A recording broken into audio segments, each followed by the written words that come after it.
ಈಗ ನಮ್ಮಲ್ಲಿ ಈ ಥರ ಆಗಿತ್ತು, ಹೀಗಾಗಿದೆ, ಸೊ ಇದರಿಂದ ಹೊರಗೆ ಬರಬೇಕು ಅಂತ ಹೇಳಿ ಈಗ ರೀಸೆಂಟಾಗೂ ನಮ್ಮ ಮೋದಿಯವರು ಸಹ ಹೇಳಿದ್ರು, ಇಲ್ಲ ಇನ್ನೊಂದು 10 ಇಯರ್ಸಲ್ಲಿ ನಾವು ಸಾಕಷ್ಟು ಬದಲಾವಣೆಗಳನ್ನು ಕಾಣ್ಬೋದು, NEP ಅಂತ ಏನಿದೆ ಅದು ಅಮೆಂಡ್ಮೆಂಟ್ಸ್ ಬೇರೆ ತರ್ತೀವಿ ಅನ್ನೋ ಥರದ್ದು.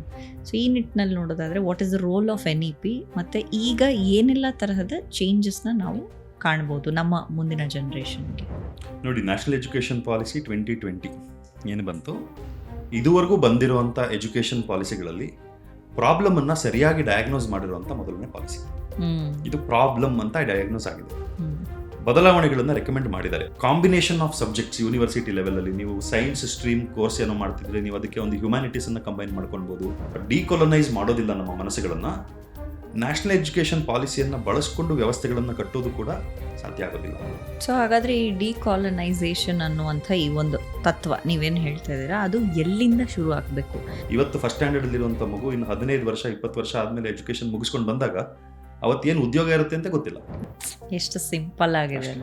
ಐಡೆಂಟಿಫೈ ಆದ್ರಿ ಅಂತಂದರೆ ನಿಮ್ಮನ್ನು ಜನ ನಂಬಬಹುದು. ನಿಮ್ಮ ಮನೇಲಿ ಮಾಡಿ.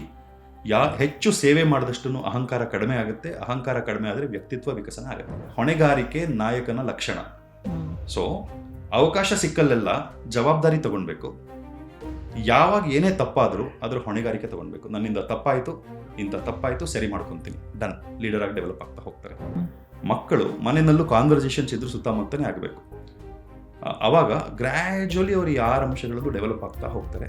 ಮೋದಿಜಿ ಹೇಳಿದ್ದಾರೆ, ಇನ್ನು ಮುಂದಿನ 10 ವರ್ಷದಲ್ಲಿ ಡಿಕೊಲನೈಸೇಷನ್ ಕಂಪ್ಲೀಟ್ ಆಗಬೇಕು, ಮೆಕಾಲನ್ನ ಕಿತ್ತು ಬಿಸಾಕಬೇಕು ಅಂತ ಮಾಡ್ತಾರೆ. ಅದನ್ನು ನಾವು ನಮ್ಮ ಮನೆಯಲ್ಲಿ ಏನು ಮಾಡಬೇಕು ಅದ್ರ ಮೇಲೆ ಫೋಕಸ್ ಮಾಡಬೇಕು.